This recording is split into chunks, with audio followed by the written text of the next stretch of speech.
Halo semuanya, di sini kelompok 8 akan menjelaskan teori mengenai KIE masalah pada premenopause.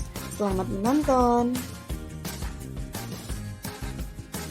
Apa itu perimenopause? Perimenopause adalah masa sebelum, selama, dan sesudah menopause. Nah, usia perimenopause wanita biasanya 45 tahun sampai terjadinya menopause, atau perimenopause terjadi 5 tahun sebelum masa menopause itu sendiri. Perimenopause merupakan fase klimakterium. Apa itu klimakterium? Klimakterium merupakan masa peralihan antara masa reproduksi dan masa senium. Nah, klimakterium terdiri atas beberapa masa, ada premenopause, perimenopause, menopause, dan pasca menopause atau postmenopause. Selanjutnya, sebelum ke perimenopause, kita akan belajar terlebih dahulu mengenai hormon-hormon yang berpengaruh pada sistem reproduksi wanita. Yang pertama ada estrogen. Nah, estrogen ini menyebabkan proliferasi atau pertumbuhan sel di jaringan labium, vagina, uterus, tuba fallopi, dan payudara.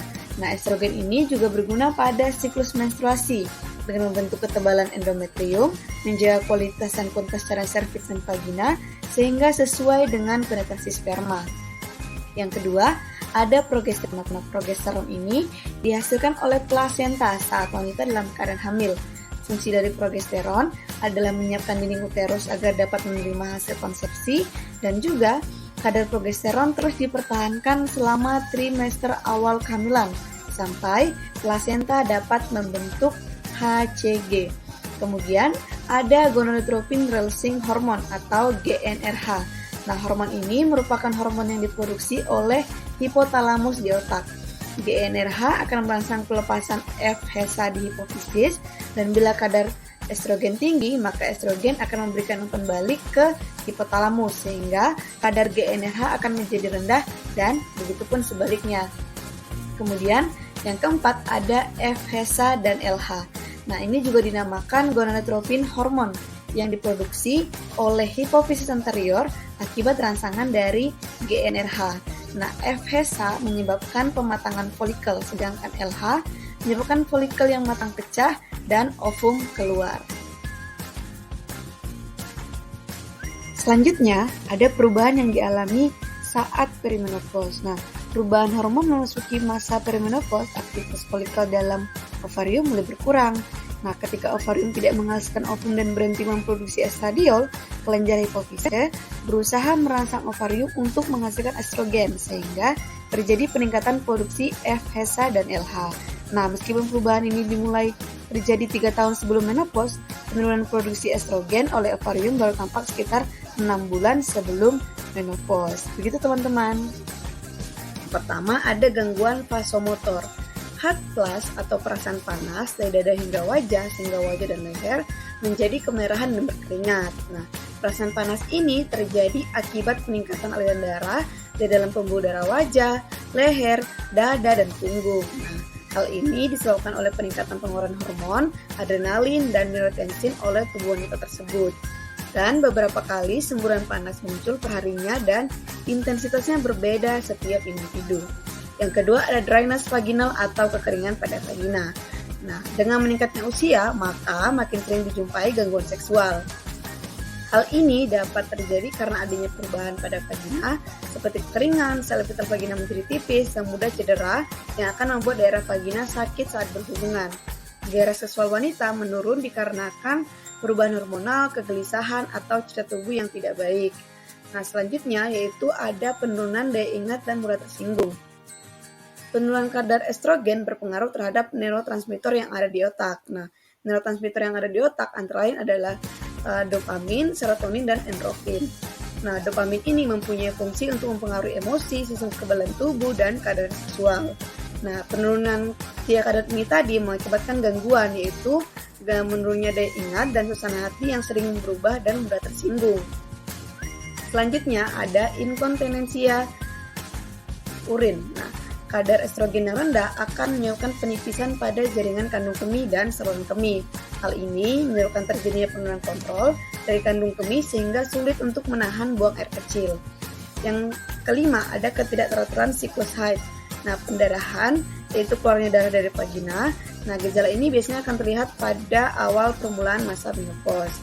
Selanjutnya yaitu ada perubahan kulit. Nah, sebagian besar perubahan kulit yang diperhatikan wanita pada masa menopause adalah kerusakan karena terkena sinar matahari. Nah, perubahan lain meliputi kulit kering, banyak berkeringat, pengerutan, perubahan fungsi pelindung, dan kulit menjadi tipis. Nah, kulit yang terbakar sinar matahari akan berpigmentasi serta menjadi hitam atau timbul bintik-bintik hitam. Faktor-faktor yang mempengaruhi gejala perimenopause. Yang pertama ada faktor psikis. Nah, keadaan seorang wanita yang tidak menikah dan bekerja akan mempengaruhi perkembangan psikis seorang wanita tersebut. Yang kedua, ada faktor sosial ekonomi. Nah, keadaan sosial ekonomi mempengaruhi keadaan fisik, kesehatan, dan pendidikan seseorang. Apabila faktor-faktor tersebut cukup baik, akan mengurangi beban fisiologis dan psikologisnya. Yang ketiga, ada faktor budaya dan lingkungan. Nah, faktor lingkungan juga memiliki peran penting terhadap kesehatan, beban, pola pikir, dan pendidikan seseorang. Lingkungan juga mempengaruhi wanita dalam menyesuaikan diri terhadap dirinya. Yang keempat, ada menars, usia menars. Nah, wanita yang mudah mengalami menars maka akan semakin tua atau lama untuk memasuki usia menopause. Yang kelima, ada usia melahirkan. Nah, menopause yang terlambat ini disebabkan oleh kehamilan dan persalinan, akan memperlambat sistem kerja organ reproduksi, bahkan akan memperlambat sistem penuaan tubuh. Yang kelima, ada pemakaian kontrasepsi. Nah, kontrasepsi yang berpengaruh pada menopause seseorang adalah kontrasepsi hormonal. Yang terakhir yaitu ada status gizi. Nah, faktor yang mempengaruhi menopause lebih awal biasanya dikarenakan konsumsi yang sembarangan.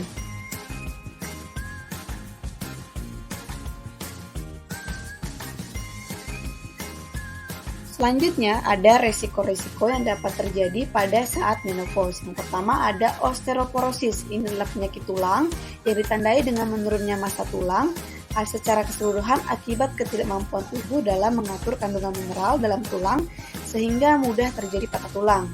Yang kedua, ada penyakit jantung. Umumnya, yang paling banyak ditemukan pada wanita yang menginjak menopause adalah kemungkinan terserang penyakit jantung. Yang ketiga, ada obesitas. Nah, wanita gemuk mempunyai kadar estrogen yang lebih tinggi dibandingkan wanita kurus. Yang keempat, ada kanker leher rahim. Yang kelima, ada kanker payudara. Nah, penyebabnya adalah faktor genetik, lingkungan, kebiasaan gaya hidup sehari-hari. Yang terakhir adalah KIE masalah perimenopause. Nah, pentingnya KIE mengenai menopause sangatlah diperlukan untuk ibu-ibu pramenopause karena banyak ibu yang merasa cemas mencapai masa menopause-nya. Dan sudah saatnya wanita mengetahui tentang menopause agar kecemasan yang sering terjadi terhadap wanita pramenopause dapat dikurangi dengan adanya pemberian KIE tentang menopause. Nah, dalam KIE ini ibu diberikan informasi tentang pengertian, perubahan yang terjadi dan cara menangani gejala yang timbul pada masa menopause sesuai dengan kebutuhannya. Nah, sekian dari kelompok kami mengenai KIE masalah pada perimenopause. Mohon maaf apabila banyak kekurangan. Assalamualaikum warahmatullahi wabarakatuh.